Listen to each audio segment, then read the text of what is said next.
We're here today to tell you about a book that's being published by the Danville Historical Society that's going to be available for purchase in the next few days. The title of the book is West Danville, Vermont, Then and Now, 1791 to 2021.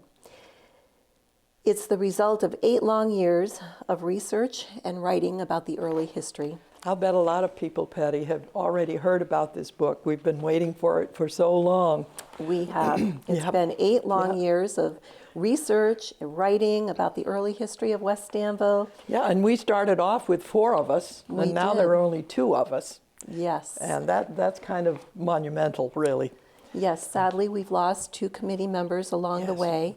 But we were able to, able to dedicate the book to Dottie Larrabee, who passed away this spring, and Jane Larrabee, who passed away last year.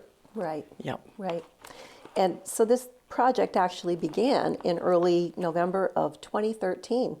And again, our committee consisted of 4 people: Jane, myself, Dottie Larrabee, and Jane Hastings Larrabee. We were actually 3 writers and a researcher, or actually a storyteller. I think Jane was a storyteller.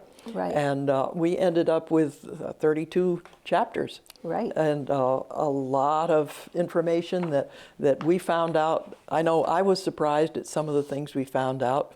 And we ended up with 32 chapters that broken up into sections. And it was quite a process with how many pictures did you say?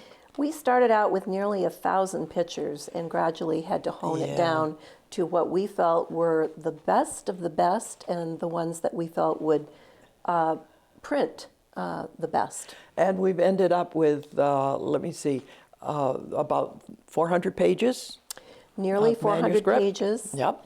And we've covered the early history from the time that Jesse Leavenworth came over to, he was coming up the Bailey Hazen Road, and he stopped at Joe's Pond. He thought it would look like a promising spot, I guess, and built some mills thinking he was in the town of Cabot. And a few years later, he found out he was actually in the town of Danville, which was kind of a shock to him. But then we carry it on through Injun Joe. We've got some things about him. We've got things about the Bailey Hazen Road itself and the settlement and how West Danville grew. And it was a very prosperous town at one time with sawmills and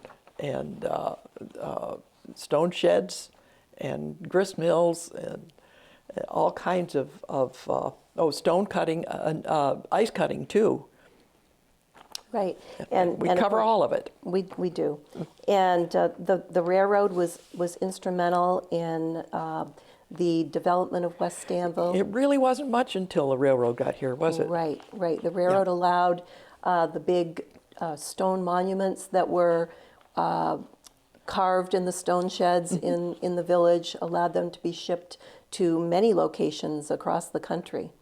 And it also brought in tourists, which hadn't happened before. Before that, Joe's Pond was pretty much utilitarian for fishing and transportation.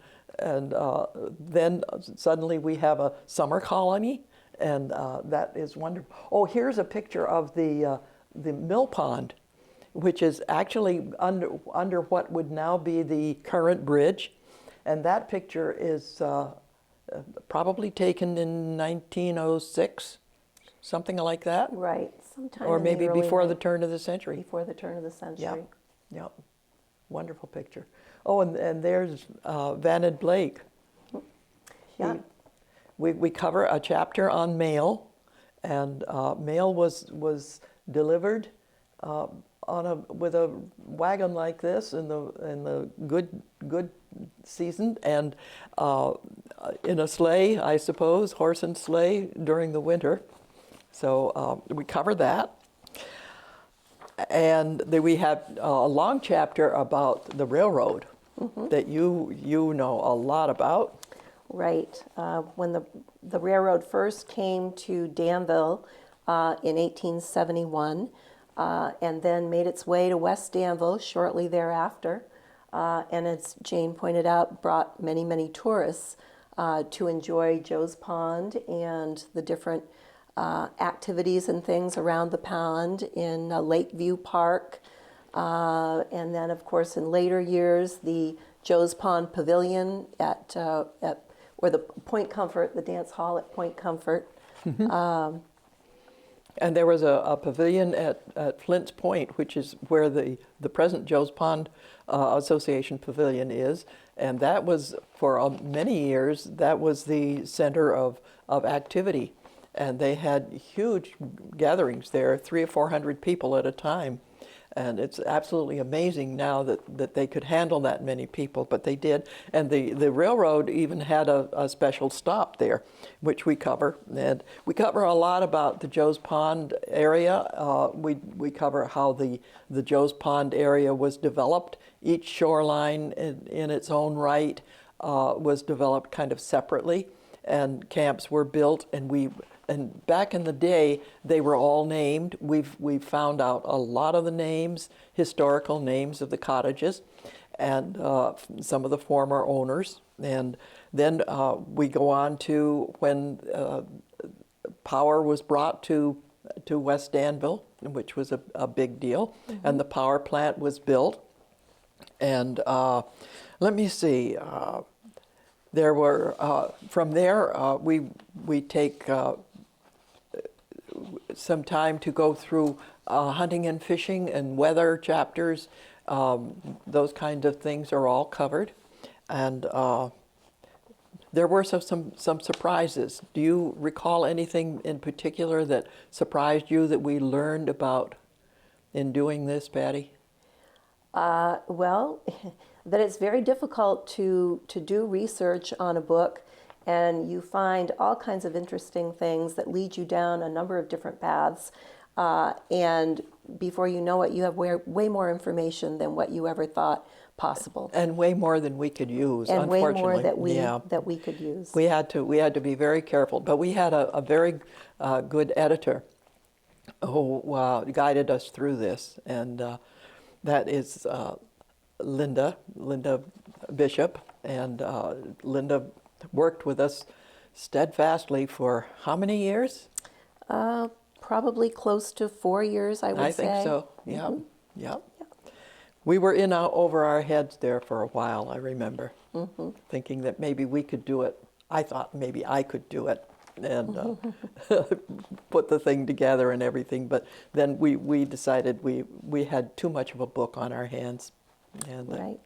By the way, I think people would be interested in knowing your connection, because you are director of the Danville Historical Society, besides having grown up in Danville, and your dad grew up in West Danville. He did, and he definitely had a passion for West Danville and West Danville history, and that was really my inspiration for wanting to write this book, to be able to tell the history of West Danville. And my dad grew up in West Danville, went to school in West Danville, and attended high school in Danville, and the day following his graduation from high school, he went to work for the Caledonia National Bank. That's marvelous. And Yeah. that was where he spent his entire Yeah. career working for the bank. And so that's really was my... And I was drawn in because of my work with the Cabot history book, but also because my mom taught school in West Danville for a good many years, and I actually went to school there for a couple of years. And when I was in school there, I met Dottie Larrabee. She was Dottie Eyre at the time, and Dottie was a member of your board in the Historical Society, and she was also, let me see, she owned a couple of businesses in Danville and West Danville, Larrabee Building Supply, and she had a remarkable talent for knowing people and remembering people that she had known, and she just was a wealth of information, as was Jane Larrabee, who of course was at the store, and and Jane Larrabee gave us many, many wonderful stories. I remember sitting with her and enjoying her stories. Yep, both Jane and Dot had wonderful stories, and we miss them dearly and wish that they could be here to see the fruits of our labor over the last few years. And I think one of the things that surprised me most, I had heard about things like steamboats being on Joe's Pond. Research turned out to be absolutely true, and that was kind of amazing for me.